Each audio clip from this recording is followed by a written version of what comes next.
Happy Thursday, everybody. Welcome back to The Point. Hope you guys are all doing well today. We are just a few hours away from kickoff from the first Thursday Night Football on Amazon. If you weren't aware, Thursday Night Football, the rights have changed. They've gone from the NFL Network / Fox to Amazon. It's now Thursday Night Football is going to be on Amazon Prime. However, I did learn this for people that watch games on TV, don't know how to stream. The game will be on TSN, so you do not have to go on a computer. You don't have to live stream if you got a smart TV. It will be on TSN. I did not know this until about early this morning. So that is how that's going to go. I'm interested to see the product. I'll get into that side of the business, if you will, as the podcast goes on. But it's on Amazon. Al Michaels is now doing Thursday Night Football with Kirk Herbstreit, who, if you're not familiar with Herbie, is one of the most knowledgeable people in all of football, if you ask me. He does a phenomenal job on College Game Day and calling college football games every Saturday night with Chris Fowler. They are one of the best in the business in that booth. So I'm looking forward to seeing the chemistry of Herbie and with Al Michaels. He's a very competitive guy. He's got a great book that you can read that I've gotten through recently. So that is what's coming up. Chargers, Chiefs, great game. One you don't want to miss this year. And we're going to get to it in just a minute. But today I want to start with another story about an athlete coming and going. And that would be Roger Federer, the great, one of the all-time greatest tennis players. And that's why today's episode is titled End of an Era. Again, we just went through this a couple weeks ago. The world of tennis lost Serena Williams, the greatest female tennis player of all time. And now, just a few short weeks later, although this felt like a retirement from 2 years ago, Roger Federer announced this morning that after next week's Laver Cup, which is in Boston, he will be walking away from professional tennis, from majors. He's done. He's retiring from the sport. And it is an end of an era because my whole life I got to see Roger Federer and I got to see Serena Williams play. From when I started watching the sport until now, they dominated the field. They were the best in the world. They got competition, Serena less than Roger Federer, with Novak pushing through, with Rafael Nadal being right there in lockstep with Roger Federer. So there was always this push and pull of who's better, who do you favor, these type of conversations. But Roger Federer is leaving the sport better than when he walked into it. He helped carry 20 years of male tennis that was the greatest we'll ever see. You get to see Federer. You get to see Nadal. You get to see Djokovic go head to head to head. Great battles, great Grand Slam finals that you'll never forget. And something I give Roger Federer a lot of credence to, this is more growing up as a fan of the sport, less now that I'm doing this and appreciate people that are open with the media. Roger Federer was class personified. He was Rolex. He was Nike. He was the representative of Nike tennis. He was the equivalent to Tiger Woods, except he was classy and he didn't cheat on his wife. That was the difference with Roger Federer. He was what Nike kind of hoped for. Tiger was so big that it didn't matter that he had all these controversies, that he had all these bad public meltdowns, the drugs and the drinking. It didn't matter because he was Tiger effing Woods. Where you look at what happened with Roger, he was just a straight and narrow guy. He came from Switzerland, humble beginnings, worked his ass off, broke through and became truly one of the great tennis players of all time. I see online it's general sadness on Twitter.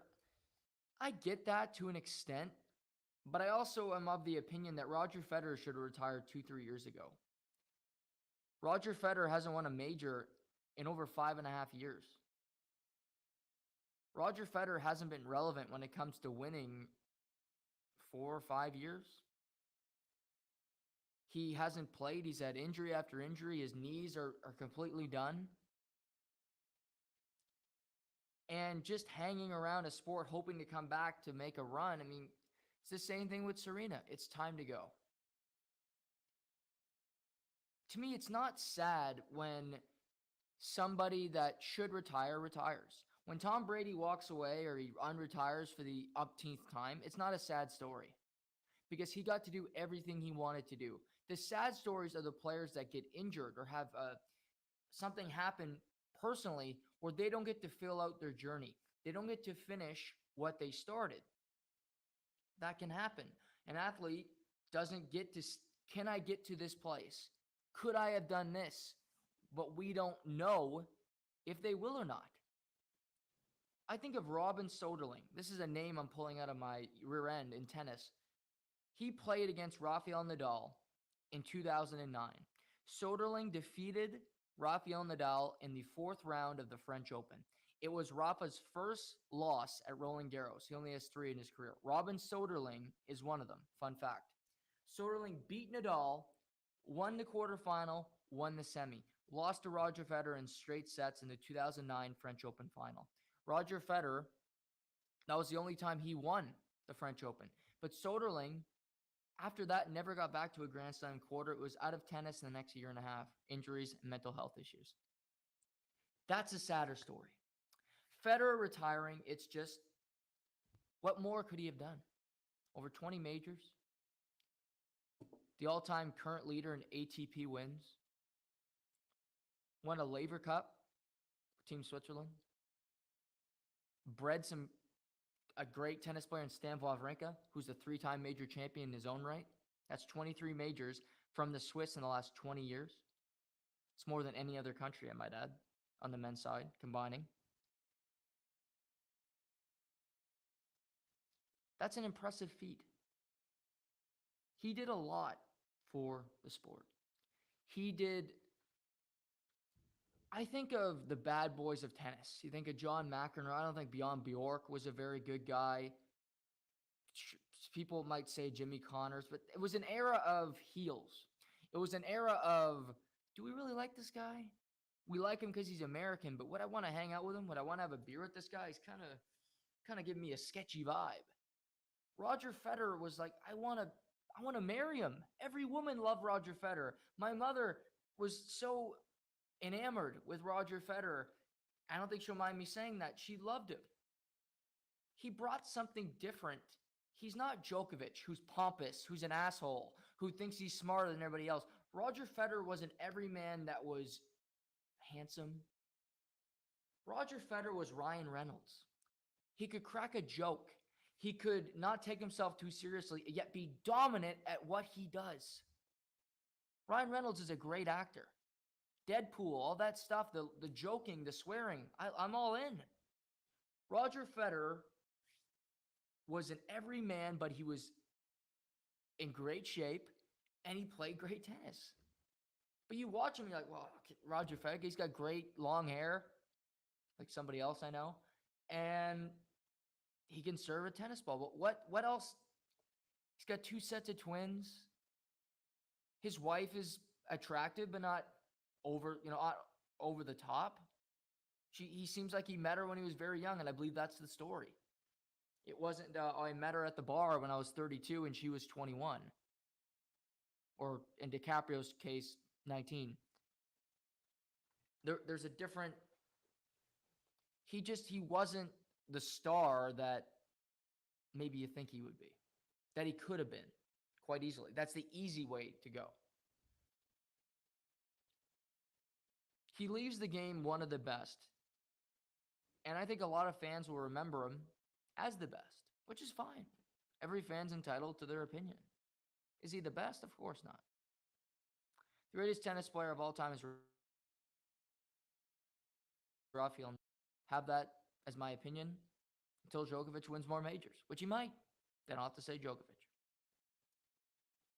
Tennis is an individual sport. It's very easy to measure greatness because how many do you have? Well, stop. People make the argument that LeBron James is better than Michael Jordan. People make the argument that Michael Jordan's better than Bill Russell. Bill Russell's got 11 titles. Jordan's got 6, but most people think Michael Jordan's the greatest basketball player of all time. Now, the new generation think LeBron is the greatest player of all time. LeBron's been to 10 finals. He's lost 6 of them. But it's hard to measure who's the best when it comes to championship in team sports, because that's what it is. It's a team sport. You are relying on others for your success. Tennis, it's you. It's you against the other. It's you against the opponent, just like golf. Tiger Woods will be looked at as the greatest ever. I'm not so sure. How many majors does he have? Does Jack Nicklaus have more? I still think he does. Tiger had every opportunity to win has many or more than Jack Nicklaus. He didn't. Individual sports, it's easy to measure who's the greatest, in my opinion. It's about winning. That's it. Did you win more than your opponents? Federer will go down as a top 3 tennis player. I think he'll finish 3. Because he's retiring with less majors than Djokovic and less majors than Rafael Nadal. That's defended. That can't be argued. He can't win anymore. He's retiring. I'll miss Roger Federer, but I've been accepting. I've prepped for this for a long time because he's been out of the game. He hasn't been at the forefront. He hasn't been playing professional tennis. So I'm happy for him. Hopefully he stays in the game. You see him at events. You see him at Wimbledon where he's beloved. And they can celebrate him at the Laver Cup, or they can do something for him at the next major to show, what he meant to the sport and everything like that. But I'll repeat, this isn't a sad day. The day when things like that, when retirements happen, when you suffer a loss in a family, it's much less upsetting when the person that dies lived a full life. Am I wrong? When your grandmother who's 90 years old passes away, I think it's way more upsetting than when you have a grandmother that's 70 that got to live a good life, but was healthy and relatively young. When you suffer a loss, when it's a young person, it's more upsetting than an adult in most cases because they're so young. They didn't get into their life. They didn't get a footing. They didn't get to experience everything that life has to offer. And I'm not a Mr. PhD here. I'm not a psychologist, but that's the way I approach it. Federer, hell of a career, my friend. I thoroughly enjoyed watching you. I still think back to your match against Andy Roddick at Wimbledon. It was in the final. This was 2009, I believe. Might have been 2009, 2008. Andy Roddick and Federer played. I believe it was 2018 in the 5th. Federer just beat him. Roddick gave him everything he could handle. That was the closest a U.S. male came to winning a major since Andy Roddick did it in 2003. That was a phenomenal, phenomenal match. I also think, too, his match against Juan Martín Del Potro in the U.S. Open final. That was in 2009. 2009 was a big year for Federer. He ended up losing to Del Potro. Del Potro's one major title. Another 5-set incredible match, back and forth.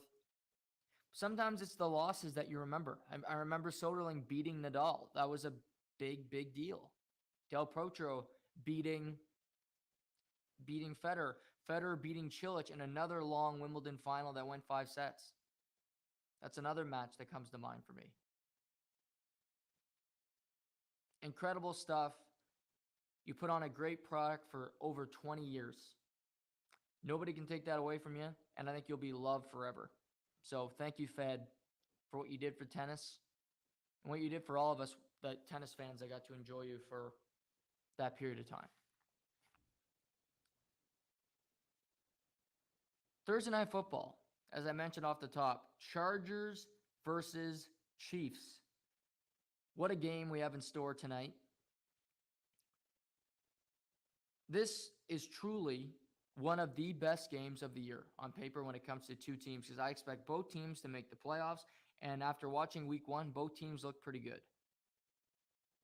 Chargers, week one, 3 interceptions, 3 sacks of Derek Carr. Herbert did not turn the ball over on offense. He threw 3 touchdown passes himself.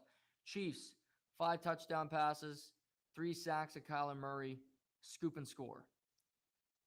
Both teams are coming in on a high, and both teams are coming in a little banged up.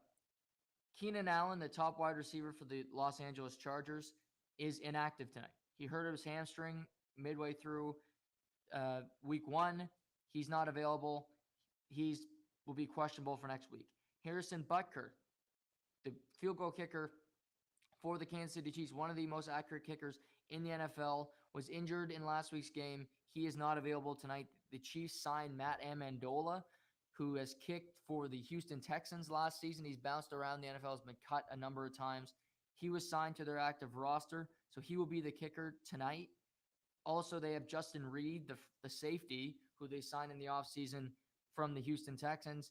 He is the replacement. He's the emergency kicker. He hit a field goal last week. He hit an extra point, and he also got a touchback, if you can believe it. So the Chiefs have depth at the kicking position.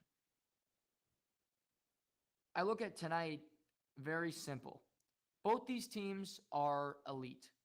They both have elite quarterbacks. Justin Herbert, rookie season, the most touchdown passes by a rookie in the history of the National Football League. You had Patrick Mahomes in year 2 throw 50 touchdowns, 5,000 yards, which has only been done 4 times, and win the MVP. Then Mahomes wins the Super Bowl the next year. So you're looking at the timeline. Justin Herbert, who is my MVP pick, is looking to get onto that plane with Patrick Mahomes. He's looking to get great numbers, lead his team to potentially getting the first division title, getting the Chargers to the playoffs for the first time in his career, and seeing that progression. He had a great year last year, but they're looking for more. The game tonight is at Arrowhead. It is not in Los Angeles, and Arrowhead is one of the toughest stadiums to play in all of football. The crowd is loud. It is their home opener because they were in Arizona last week. I'm going to double check that. I believe the game's at Arrowhead Stadium, but I'm going to just double check that for you all because I'm 95% sure. But you can always, yes, the game is in Kansas City. So that is the game tonight in Kansas City, Arrowhead. It's loud. It's hard to hear in there, so it'll be difficult for Herbert to get signals to his team. But both these teams have a major strength. That is the offensive line. Looking at these two teams. For the Chiefs, you got Creed Humphrey, who they got out of Oklahoma, one of the best centers in the NFL. Joe Tooney, they brought over last year from the Patriots. He's been fantastic. They also got Orlando Brown Jr., who is also one of the best at his position at left tackle. Then, for the Chargers, Rashawn Slater, left tackle out of Northwestern, has been fantastic so far in his career. They got Matt Filer on the left side and Corey Linsley, who they signed from Green Bay, who is one of the best centers in the NFL, period, for over a decade now. A massive strength for both teams. To me, the winner of tonight's game will be the pass rush that can defeat both of these great offensive lines. On one side, you have Joey Bosa and Khalil Mack for the Chargers. Khalil Mack had 3 sacks in week 1 for his Chargers debut. Joey Bosa was getting doubled a lot, which led to Khalil Mack getting some good looks. He still has a lot of gas in that tank. Khalil Mack's still a great football player. He doesn't need to get out of Chicago, where it's all negativity. It's never good there. And he just looks rejuvenated. He looks excited to be a Charger. For the Chiefs, it's Chris Jones. It's Frank Clark. Both these guys can play. They're both older veterans. There's also George Karlaftis, who's a rookie, who they're going to need to step up this season. Well, I'm curious to see how he plays tonight and what kind of impact he can have on this game. But to me, it's about the pressure that these teams can apply. Because Mahomes had all the time in the world last week, and he diced up that Arizona Cardinal team. The Cardinals looked pathetic. They looked like they couldn't play. And they didn't have any answer for Patrick Mahomes. He fired touchdowns. He threw one to Kelsey. He threw one to Clyde Edwards-Helaire. He threw a touchdown pass to Fortson. He did whatever he wanted to do. And it's up to Bosa and Khalil Mack to make his life more difficult. Because something I saw last week that was impressive from Mahomes that we didn't see a whole lot last year was his acceptance to throw checkdown passes. He threw the ball to Clyde Edwards-Helaire if he had trouble, if there was pressure that got through. He would throw a swing pass to Juju Smith-Schuster where he could get blocks to get the 10 yards for the first down. He'd throw a slant in the middle of the field and not have to throw down the field. And that's why I look at this team and say, the loss of Tyreek Hill might benefit the Kansas City Chiefs more because the deep threat is not going to be there as much as it has in the past. When teams want to play two high shelf safeties, Patrick Mahomes it's very difficult for him to throw a deep ball because they're going to be double, triple covered in the secondary. With no Tyreek Hill, Marquez Valdes-Scantling is a burner. He can run down the field. He has good jets, but he's not Tyreek Hill because nobody is. So I'm not saying every pass has to be a check down Charlie. We saw a number of throws last week where he would throw 20 yards down the field to Travis Kelce. Travis Kelce would try to break it off for more yards. Those are the type of passes that will kill a team over time. The Chargers, tonight, it's unknown if J.C. Jackson, their biggest signing of the offseason from the New England Patriots, will be able to play. He did not play in week 1. He had surgery 22 days ago. Asante Samuel Jr. is on the other side, a straight baller. I love Asante Samuel Jr. just like his old man. You also got Derwin James in that secondary, who is the elite of the elite. So the Chargers have a good secondary. They do. Their linebackers are the weakness of this team. Kenneth Murray Jr. III he's a defensive player out of the University of Oklahoma. 9 times out of 10, defensive players drafted from the Big 12 aren't that good. I can simplify it to that. You look at guys from Oklahoma, Texas, they get drafted defensively. Their defenses sucked in college. They're likely not going to be that great defensive players in the pros. That's just normally the way it goes. You draft offensive players from the Big 12. Look at Kyler Murray. Look at Baker Mayfield. Look at Hollywood Brown. I could go more, but I won't. Chuba Hubbard, Oak State. That's normally what happens with Big 12 players. In this case, Mahomes doesn't have the option. We'll see if the secondary can hold up. But what I think the Chiefs really have about them that's great is if they want to double Travis Kelce, you still have options. Juju Smith-Schuster looked really good last week. You have MVS. You got Clyde Edwards-Helaire. Jerick McKinnon is a great player out of the backfield. I also think they can line him up in the slot on certain plays because he's still got that burst in his game. So they got weapons on this team. They also got Sky Moore, their draft pick, who is an interesting study. I want to see how they use him moving forward in this offense because there's so many bodies to go around. So that's what the Chiefs have in store. Where on Chargers, I mentioned no Keenan Allen. So it's going to be up to Mike Williams, Joshua Palmer, who looked really good. He caught a touchdown last week. He's a guy in the slot that can do some damage. They also have Jalen Guyton, who steps in when there are injuries. He's had big games in the past. They also have Gerald Everett at the tight end position that did catch a touchdown last week, so he can be used in the short, intermediate passing game. I think he's more of a third down receiver when Justin Herbert needs to find a guy. I think Gerald Everett can bring in those catches. Both these quarterbacks are elite. They don't make many mistakes. And in particular, in clean pockets, they're going to make a good throw 9 out of 10 times. But tonight's an opportunity for the Chargers to make a statement.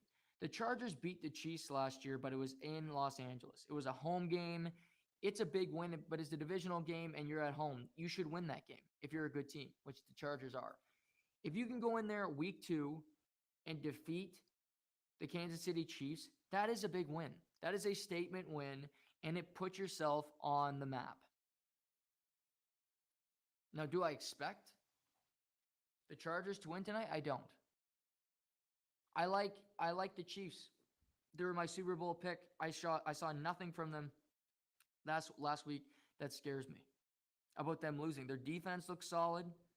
They gave up yardage, but it was in garbage time when the game was over and Mahomes didn't even play the fourth quarter. Chad Henne came in. It's just about who can win at the line of scrimmage. It's as simple as that for me. Can Khalil Mack make Joe Thuney's night tough? Does Orlando Brown at left tackle get Joey Bosa, and Joey Bosa just has a night where he defeats him and Patrick Mahomes is under fire? Maybe. Frank Clark had a good game last week. Chris Jones back at his normal position. These guys are still good players. To me, Chris Jones needed a rebirth. It's not on a new team, but it's back to his old position, and he's given more freedom and he's given more of a responsibility to be that big alpha dog for this Chiefs defense.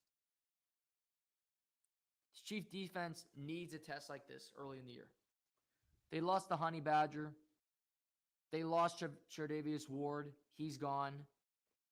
They lost a number of key players on this defense, Daniel Sorensen, that were there for a number of years. They still brought back their defensive coordinator and Steve Spagnuolo. But it's not a bad thing to get a good test in a week 2. A division game, week 2 after an easy week 1 win for the Chiefs, a relatively easy week 1 win for the Chargers, although they already start their division schedule 1-0 as they beat the Raiders. It's good to get a test. For the Chiefs, you want to continue to prove that you are the class of the AFC West. You've won this division 6 years in a row. You were winning this division before Patrick Mahomes took a snap. Alex Smith was dominating this division. For the Chargers, start your season 2-0 with 2 big division wins. That is a statement. Justin Herbert, MVP would not be top of mind, but a win against Patrick Mahomes on the road, that doesn't hurt your resume early in the season. Doesn't hurt your stat line either. Mike Williams can be such an elite talent, and he is at times. Big receiver, he's got a big catch radius, but there's also times where he just drops easy balls. He can't afford to do that tonight. He needs to be dialed in. He has to be aware that Keenan Allen is not out there to save his bacon. Don't rely on Joshua Palmer. Don't rely on Jalen Guyton or Austin Eckler, who I think will have a big game tonight. I would go the over on total yardage for Austin Eckler. I think he'll be used tonight in the running game, and I also think we're going to see Justin Herbert use him in the passing game because of no Keenan Allen. Plus, he's just such a great route runner. Put him against linebackers. That's advantage Eckler every day of the week. Same with Clyde Edwards-Helaire. I thought he looked great last week, in particular in the passing game, where he's so fast on those wheel routes. He's a small little guy. He's shifty. He can be used more, and I think Mahomes will continue to use him this season. But what can you Mike Williams needs to have a big game. I think the Chargers, as I mentioned, it's about their offensive line holding up and their pass rush being able to win, but it's also about Mike Williams being completely centered, focused. Don't have stupid drops. Don't take an unsportsmanlike penalty. Up here, think about your opponent and think about what has to be done to win. Because Keenan Allen they're not going to double Keenan Allen. If you're going to bring safety help, it's going to be to Mike Williams. But sometimes Herbert might ask you to make a 50-50 contested catch in tight coverage because that's what he thinks the best option is. Both these quarterbacks are great. Both these teams are great. Both teams got good secondaries. Both teams got pretty decent pass rushers. I think the Chargers are a little better. Both teams have elite offensive lines. Either of these teams could represent the AFC in the Super Bowl, and that is not being hyperbolic. That's just the flat-out truth. We get to see these two teams play at least twice this year. Maybe they meet in the playoffs for a third time. Who knows? But we get to see these two teams meet twice. My recommendation, don't miss this game. Because you got two heavyweights that are ready to start throwing punches. Let's see who can absorb the most. That'll be the team that wins tonight. The line is Chiefs -4. The tight line, I'm not entirely comfortable with it. I think the Chargers can absolutely cover this game, even though they're on the road. They're a good team. I have respect for them. But I'm going with the Chiefs tonight, -4. I'm going to take the Chiefs at home. We're going to get more into our gambling tomorrow, as always. Big money. Matt Wright set to join us again. He will the next 2 weeks for sure. I'm going to try to continue to have him on every Friday. We'll go through every game, every line of every game this weekend. Look at some player props. Look at college football. That's tomorrow. Big money Fridays. But I like the Chiefs tonight at home. I think it'll be a great game. I think both quarterbacks are going to ball out. But I got Mahomes being a little bit better. That home field advantage being a little playing a factor for these Chiefs. And they're going to squeak out with a win. I think Herbert or the Chargers might turn the ball over one too many times, and the Chiefs will take advantage of it. That's my prediction for tonight. I got Chiefs. I'm going to lay the points. Chiefs -4. Just going to make sure that is the line because I checked that this morning. That was the line for tonight's game. If you are listening, you know the line. Let me know. But this morning was Chiefs -4. If it was 3, I might take the Chargers to cover. If it was 3, I think it could be a field goal game. 3 would be a push. I can't see it probably be 3.5. I still might take a cover at 3.5. At 4, I'm going to take the Chiefs -4. Let's go around the NFL. We got some injury news and notes that I want to lay on you guys. Let's start with the star, the Dallas Cowboys. We heard on Monday that Dak Prescott was going to have surgery on his injured thumb. That did happen. Great plates, screws put in there, and he's on the mend. But then Jerry Jones came out and said that Dak could be back as soon as 4 weeks from now. It was an initially 6 to 8 week injury. Now he could be back in 4 weeks, only missing 4 games. So that signal, well, maybe the Dallas Cowboys season is not over, even though I said on Monday the season was over before it started because their roster stinks. But nevertheless, Cowboy fans now are optimistic. People in the media, oh, the Cowboys aren't done, but it's just another story for people to scoop up the Cowboys. All I know is I listen to people that are experts when it comes to injuries and when it comes to playing quarterbacks. That's what I did yesterday. I listened to NFL Live after work. Physical therapist, she's the injury reporter, Stefania Bell, for the mothership. She came out and said, this doesn't sound right. It's a 6 to 8 week injury. Sometimes you can't even throw after 4 to 5 weeks. Doesn't sound like that, okay? That's a doctor that I listened to. Not Jerry Jones, the doctor, not the fake one, not the bad owner doctor. Any kind of doctor Jerry Jones wants to label himself, that's not the one I'm taking the words from. Then Dan Orlovsky, who is one of the best analysts in all of the NFL, bar none. If you want to listen to a football show that isn't To The Point, because I, of course, listen to The Point. But if you want to listen to another show, listen to NFL Live. It's on every day on TSN at 5 p.m. Tape it. Give it a watch. Dan Orlovsky, Ryan Clark, Mina Kimes, great show. I don't mean to do plugs, but it's a really informative show. Dan Orlovsky played in the NFL for 12 years. Said he had this injury. And he said he tried to come back early, but he could not throw. He had the same injury, said even with that 8 week, it was tough to throw. It wasn't easy to come back from this injury.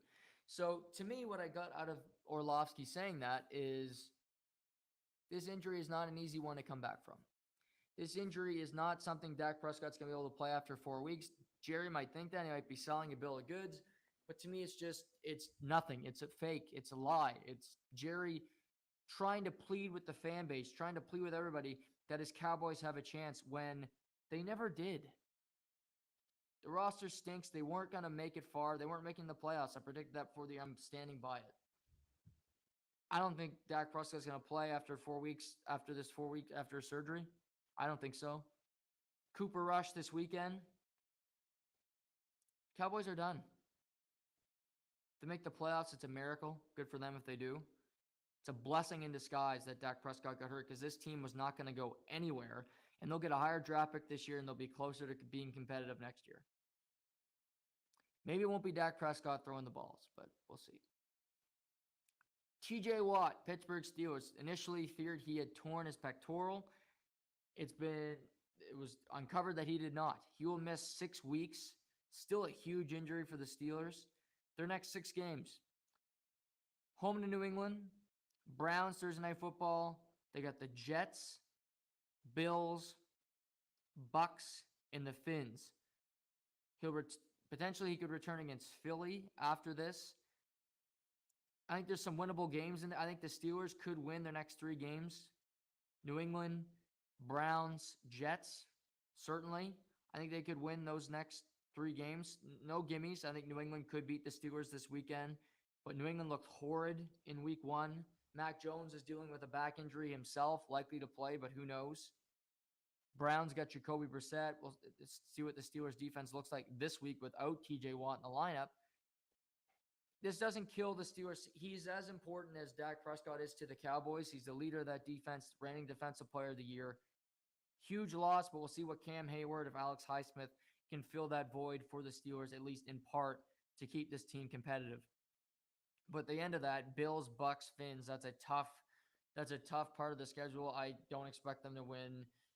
Lose to the Bills, certainly. Lose to the Bucks, certainly. The Finns, who knows? I still need to see more of them as we move forward.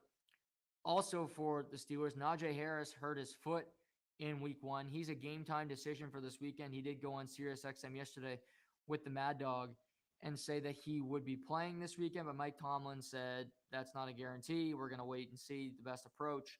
And if there's a long-term injury risk, Najee Harris would not be suiting up for the Pittsburgh Steelers. Broncos got bad news. I mean, they lost to Seattle. That was bad news enough. They obviously did. Nathaniel Hackett did come out and admit that he screwed up kicking that 64-yard field goal. I give him credit for owning up to the fact that he screwed the pooch, that he completely fucked that up. But again, you did it. You're 0-1. You lost to Seattle. You can't lose that game. So now, star safety Justin Simmons is out a month for the Denver Broncos. It's not the end of the world, but he's an all-pro twice. He's been a multiple-time Pro Bowler. He just got signed to a long extension. Justin Simmons is the real deal when it comes to that defense. In that secondary, it's Simmons, it's Patrick Surtain, Kareem Jackson, but their secondary is a strength of this team. Their next 4 games for Denver. They're home to Houston, home opener. They're home to the 49ers on Sunday Night Football. Then they go to the Raiders, and they got the Colts at home on a Thursday nighter. So that's the next 4 games for the Broncos. Home to Houston, they should win that game. Again, after losing to Seattle, they should be motivated to play much better this weekend. Niners at home. It's a tough road game for the Niners. They looked horrid in week 1. But again, that's not an easy matchup. You got the Raiders, tough opponent, division game. And then you got the Colts, who knows? My Colts tied in week 1 against Houston. They have a lot to prove this weekend. They're at Jacksonville this weekend. Me and Ryder will talk about that game tomorrow. But that's a big injury. Also, George Kittle did not practice yesterday for the 49ers. The great all-pro tight end did not play in week 1. Doesn't look great for him playing this week either. And that's my biggest concern about the San Francisco 49ers. George Kittle being in the lineup is so important to them when it comes to the running game. They lost Elijah Mitchell for 2 months with an MCL sprain. He was a rookie last year, almost had 1,000 yards rushing, had a fantastic season. They need George Kittle to be in the lineup because he creates holes in the running game. It's going to be Jeff Wilson Jr., who's going to be their starting running back, who hasn't proven anything, but 49ers running backs come out of nowhere and become stars. They also got Deebo Samuel, who had 52 yards rushing in week 1. Trey Lance had 57 yards rushing. So again, they got 2 guys that aren't running backs that can run the football effectively on this team. So George Kittle needs to open up lanes for these running backs, for Deebo Samuel, for Trey Lance, Brandon Ayuk. To me, that is where their most important piece of this offense with a new quarterback, sans Jimmy Garoppolo, because he's on the bench. It's about Kittle opening up lanes and being the guy that they trust on to really start being creative, being a monster in this running attack so that Trey Lance doesn't have too much on his plate. They need him just to be Trey Lance, just to be a young quarterback, to learn, to figure things out, and then having the running game as his backdrop. He needs to get reps, needs to throw the ball accurately, but it's also about the running game being a big part of what they're doing when it comes to just having a successful football team in San Francisco this season. Kittle, it's about Trent Williams, and it's about the center and right guard playing better. Alex Mack retired. That's a big loss that just kind of went underreported.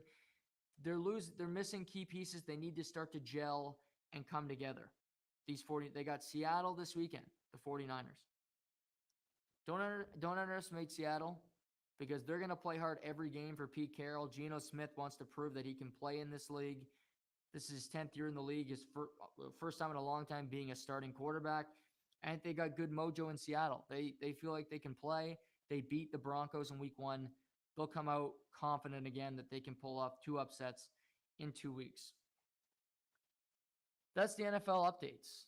We're going to talk more tomorrow about all of this. I have an NFL story that I'm going to finish with today because it's involving one of my least favorite players of all time for a number. I have a real hatred for this guy. But we're going to wrap up the show today with that. We'll get to that in a little bit. Let's talk UFC for a moment, if you will.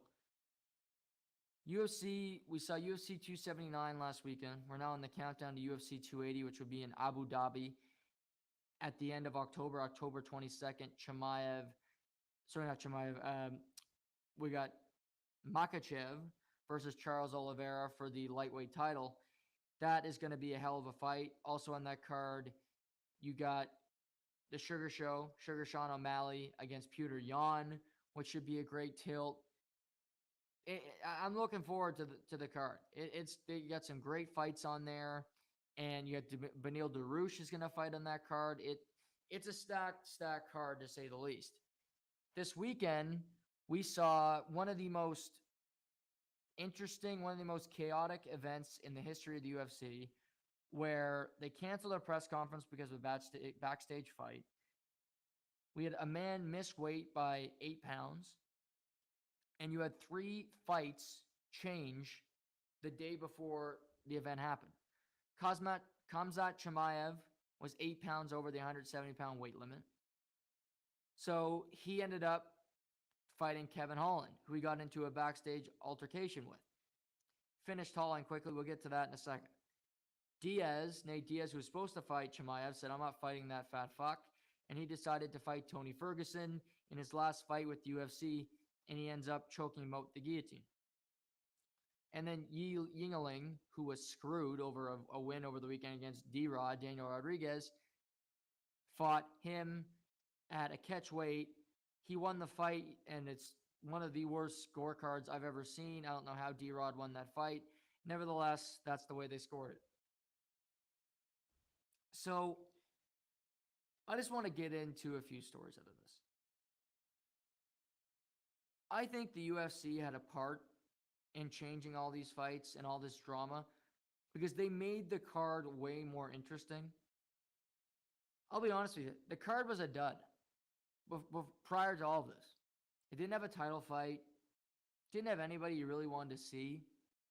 It wasn't something that people, I think, wanted to buy. I'm going to because I'm a UFC fanatic and I have to buy it.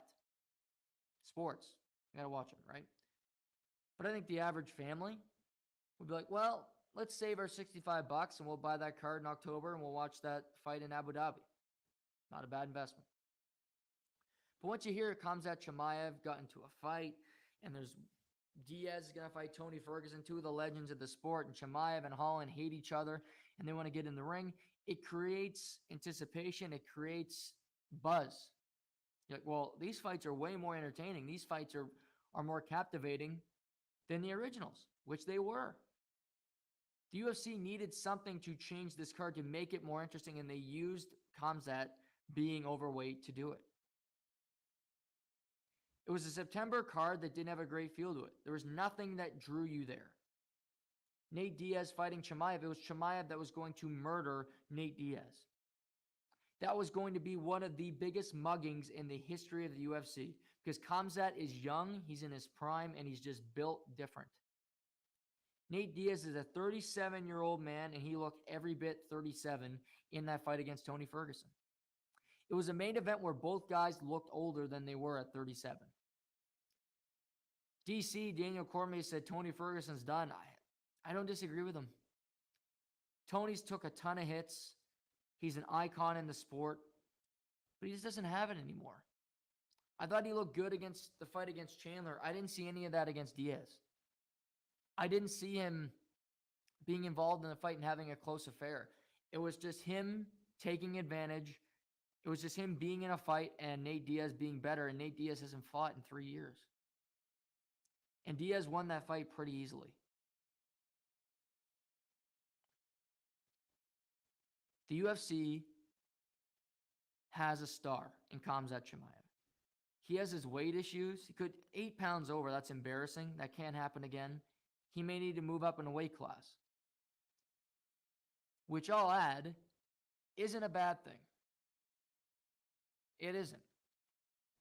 Because Khamzat Chimaev fighting Israel Adesanya would be box office for the UFC.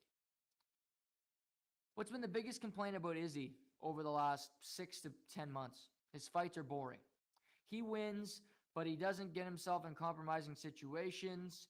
His opponents don't attack him because they're afraid of him, and their fights are boring. They're not fun to watch. He's a champion. He's a great champion. He can beat anybody, but it's snooze fest. We'll see what Alex Pereira can do at UFC 281 in New York, but that's the Whitaker fights, Cannonier. They're all dull. They're just boring fights that, and again, I give him all the credit in the world. All you have to do is win. Who gives a shit how you do it? But that's what the fan base, that's what the radius is telling the UFC. Chimaev will not go into a fight with Izzy and it be boring. He will not be afraid of Izzy catching him on the chin. He will not be afraid of anything. He will charge Izzy in the first 4 seconds of that fight starting like he did to Kevin Holland on Saturday night. He grappled with him for 4 minutes until he could put him in a compromising situation, and he choked him out. He will do that, or he will try to knock Izzy's head off, and it'll be an interesting fight. To me, you have a number of ways this can go. You could book him against Izzy. Chimaev, Colby Covington, who's another heel in the UFC, but he's a heel for a different reason. I think he's a heel more for his political background, for the fact that he's been a Donald Trump supporter and people hate him, which, whatever, take that or leave it. But that seems to be the reason for the hatred between Colby Covington. Chimaev's just a villain because he doesn't seem to care that he was overweight. He just wants to knock everybody's head off. He is truly an evil figure. I think Usman versus Chimaev is you got to have Usman beat Leon Edwards in their third fight, the trilogy fight, which I think he will. To me, Usman Chimaev is interesting. I also think Izzy versus Chimaev is interesting. Chimaev is just going to be everywhere the UFC wants him to be because he's so box office. He could win a title and then fight the other champion. I wouldn't be surprised at that either, because I think the UFC would be all for that. They want him in as many title pictures. They want him on the marquee as often as they possibly can because the dude's just special. He is. Khabib became special, became interesting when he got into a feud with Conor McGregor.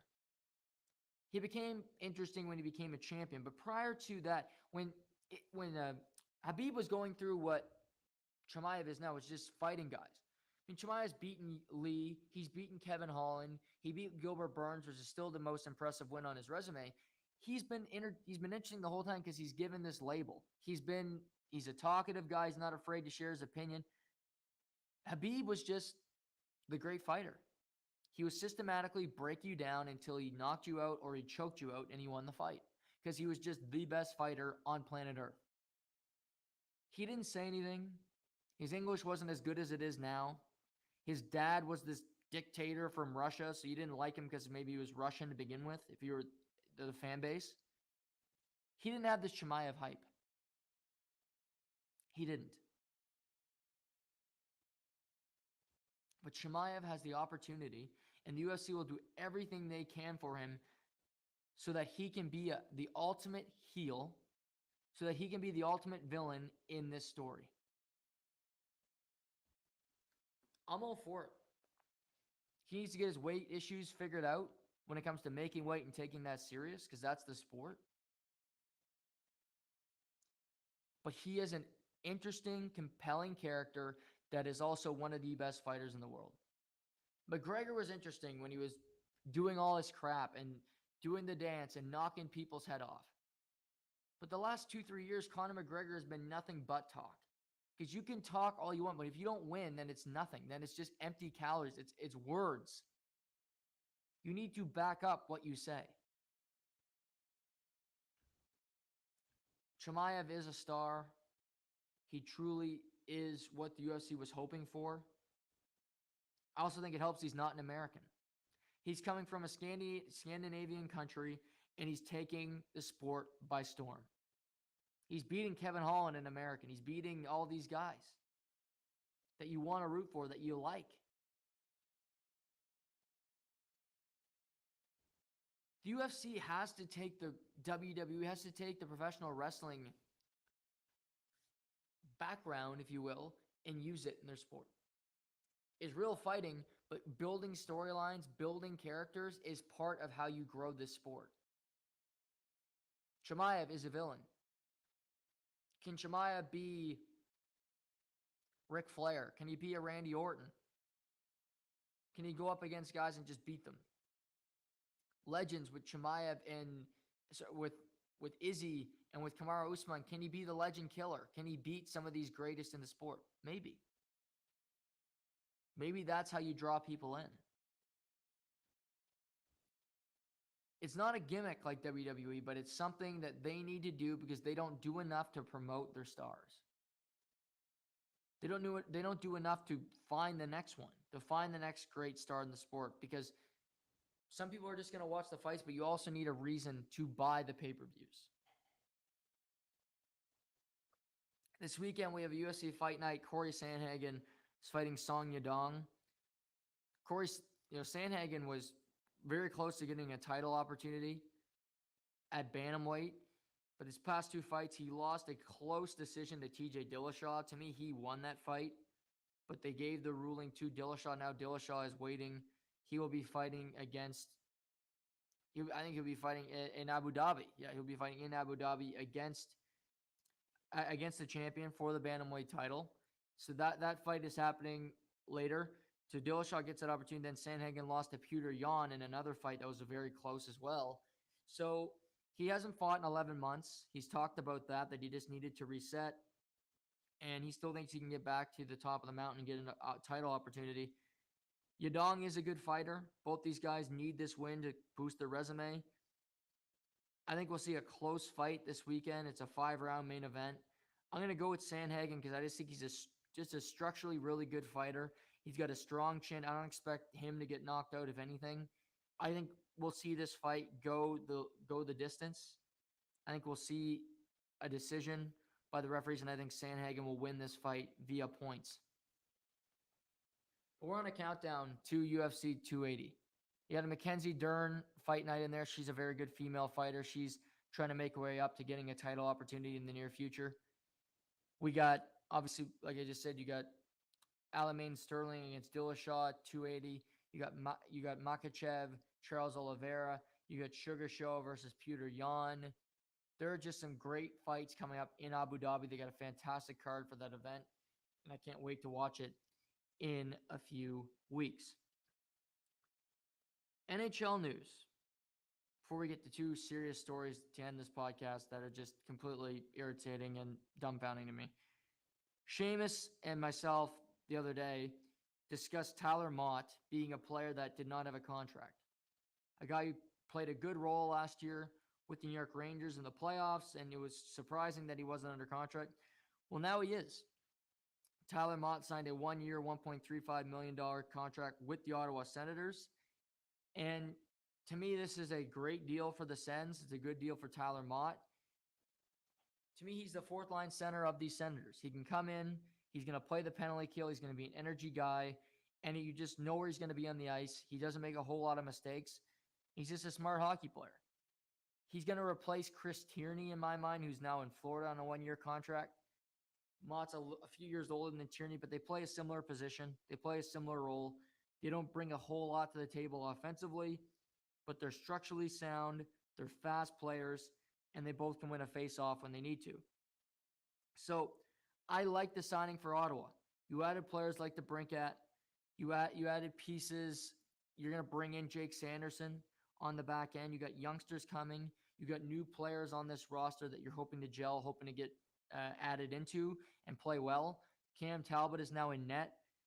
Tyler Motte's just another piece that you can add to the fray, but I expect him to be a productive center iceman at his role this year and improve the penalty kill, which has been bottom 10 for Ottawa the last 3 or 4 years in the National Hockey League.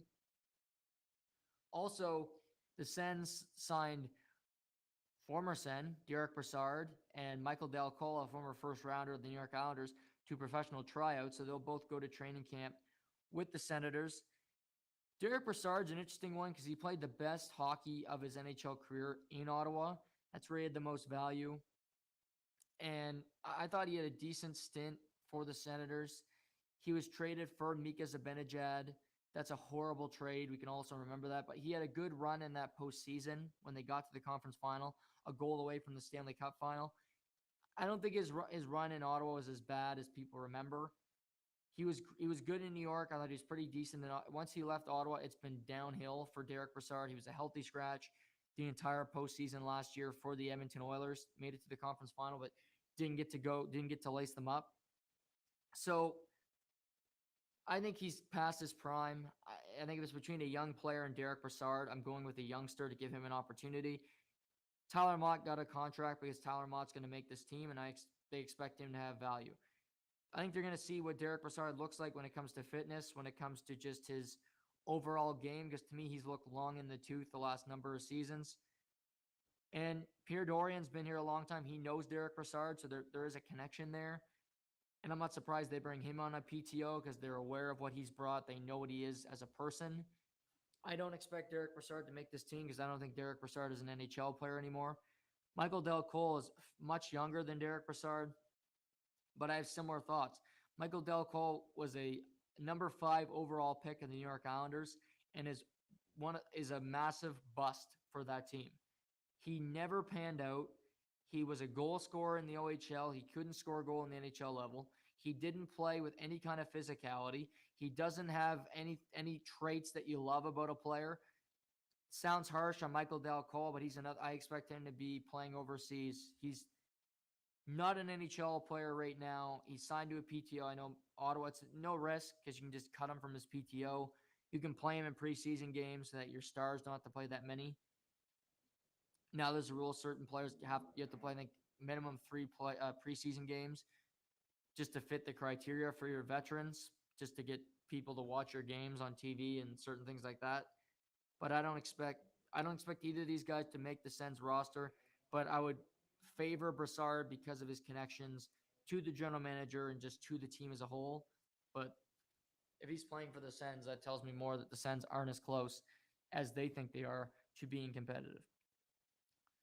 There's also rumors, I guess 3 negative stories in the show today. Jake Virtanen's going to sign a contract with an NHL team. Sounds like it's going to be Calgary or Edmonton. I'm all for second chances, third chances, whatever you want with Jake Virtanen. I would not give him one. I think he's got one of the shittiest attitudes in the NHL. I think he's one of the laziest players in the NHL. I think he's a bad leader. I don't think he's a good person. He was accused of sexual assault and rape in Russia. Didn't have enough evidence to charge him, but again, I don't know. Why he gets a second chance and other people don't will never make sense to me. And these next two stories are indicative of people getting second, third, fourth chances due to privilege and just idiocy. But Jake Virtanen signed with an NHL team. That's not a good story to me. I don't want to see him in the NHL. I thought he was a bust the second I saw him play for the World Junior team, and I haven't been wrong since. I read his character right. And for the Calgary Flames or Edmonton Oilers, good luck. Because this guy he's more of a problem than a solution. I'm going to put it that way. That's just my read on the player, but I don't love him. We also got news here from the National Football League. Jamal Adams, the safety for the Seattle Seahawks, is reportedly set to undergo season-ending quad surgery. So he tore his quad. He left the game. I saw him leave the game Monday night and didn't look good, couldn't put weight on it. So he's got a torn quad, done for the season. It's a difficult injury, obviously, for the Seahawks, but I don't think it's too big an injury. He's a terrible guy in coverage. Barton and Brooks will get more of a look, play more often, who look great on Monday night. He's 26, so he's still relatively young. He's had some injuries in his career. He looked like such a stud with the Jets, and it hasn't exactly panned out in Seattle. I wouldn't be surprised at the end of this season he's cut and they let him go, and he ends up on a new team next season, and he's playing for much less money. It's unfortunate for Jamal Adams, but I don't think this is a killer. I really don't think it's a killer thing for the Seahawks. I don't expect them to be a great team this year. And he was just another part of the problem for them with that roster was Jamal Adams. So don't think it's a catastrophic injury for this team.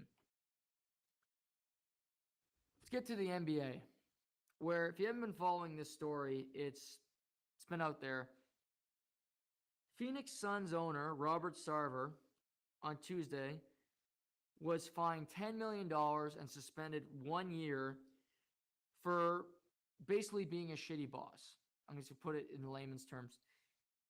Multiple cases, 5 to 10 cases of him using the N-word, and multiple allegations of inappropriate behavior at the workplace towards women, including sexual assault.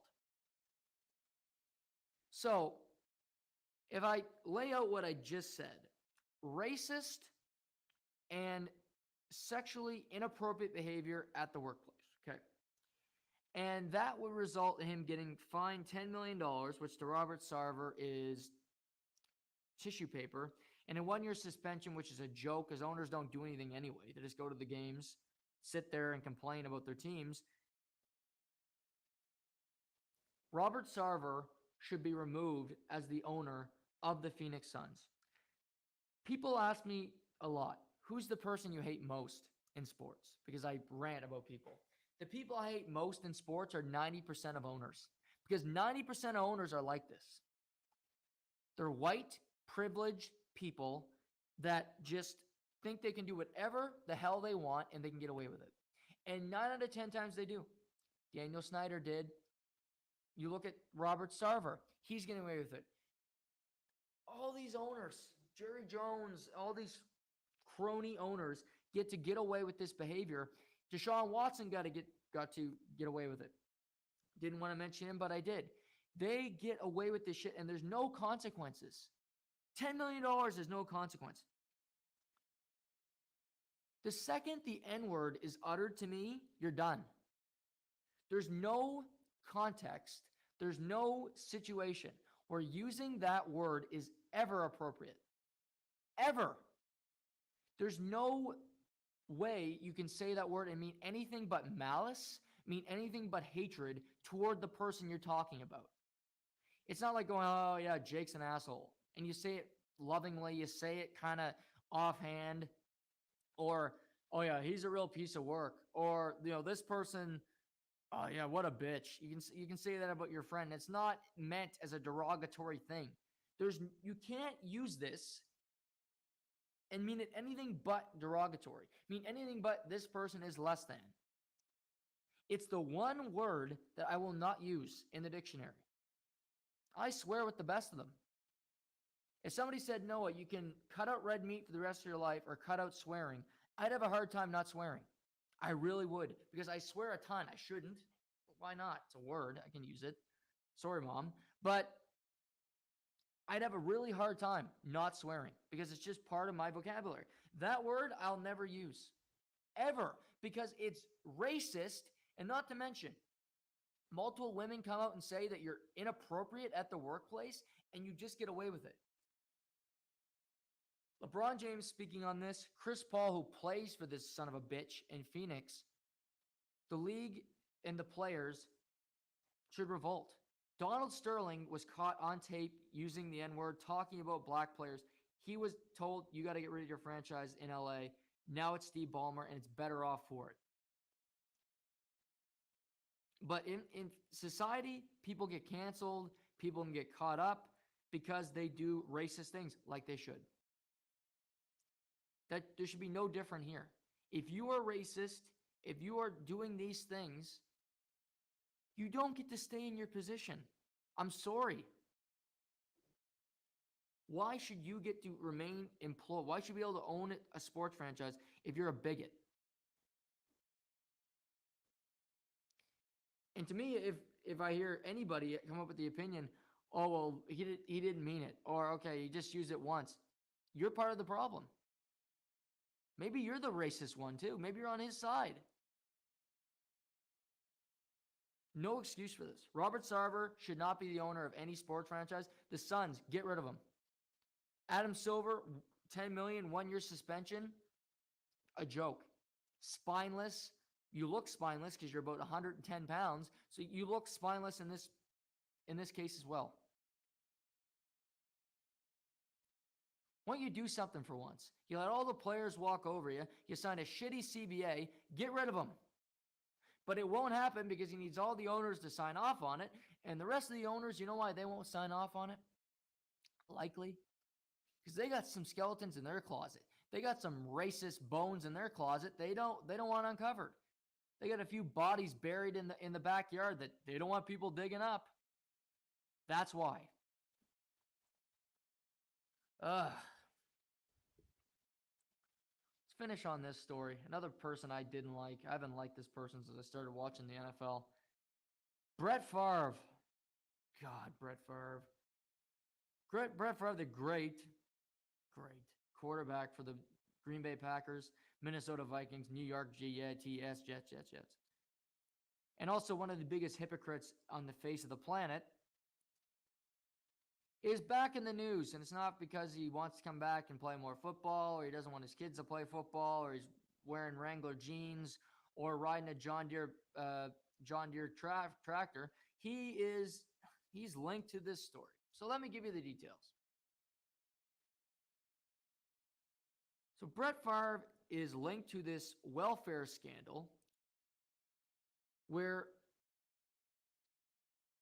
the government is offered to pay Brett Favre $1 million so that he could fund a university volleyball facility. This is a nonprofit organization who gave $1 million to Brett Favre. They have that on the books. But there's also the operators that pled guilty in April and owned up to sending up to $4 million to Brett Favre to fund university programs that was welfare money to people that are unemployed. Now, I'll be the first to say there are people on welfare. There are people that don't work, that need these assistances, that, guess what? They should get a job. They should do something. But there are people that just need this assistance because that's the situation that they're in. And to think you're taking money, Brett Favre, that was supposed to go, and on the books it says it's going to welfare, going to these different programs, and he's taking it and funding a university volleyball facility. Well, that doesn't seem right to me. You're telling it's going one place, you're saying it's going another. That's a lie. They're asking Brett Favre about this. They want to get him to appear. They need to get a subpoena. They need to bring him in. He said, no, he's not going to do it. Probably plead the fifth. But this just Brett Favre's a liar. Brett Favre has been just a shitty human being for a long time. Do I have any right to say what a good human being is? I don't know. Do I think I'm a great human? No, I don't. Put it that way. Do I think I'm better than Brett Favre? Yeah, I think 95% of the world is better than Brett Favre. Brett Favre just has to be involved in something. Can never be good. Taking money from the less fortunate. Brett Favre, you get all kinds of money. Get a booster to pay for the university to do it. Ever heard of NIL? Name, image, and likeness is happening all over the place. Maybe you should watch a college football game. Maybe you should do something. Look it up.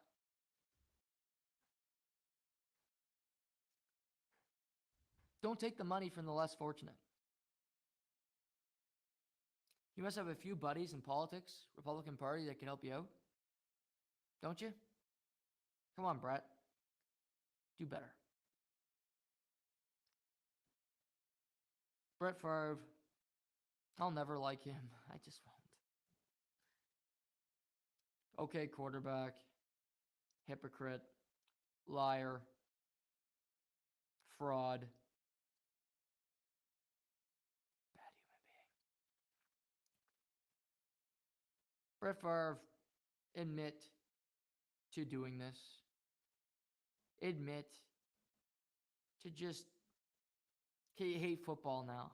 Don't want your kids to play it, yet you couldn't give it up. What is it? Do you love the sport or do you hate the sport? Enough of Brett Favre. Enough of him. Thursday night football tonight. Chargers, Chiefs. Should be a great game. I got the Chiefs -4. We'll break that down tomorrow. We'll talk about, Matt Wright will join me. We'll discuss all the betting lines for the week. We'll get into college football. We should have another interesting weekend. We got Miami against Texas A&M this weekend. We got USC Fresno State, which could be a sneaky game Saturday night. Auburn against Penn State. We get some good games on the docket this weekend, and we'll talk about them all tomorrow. Until then, enjoy the game tonight. This is To The Point.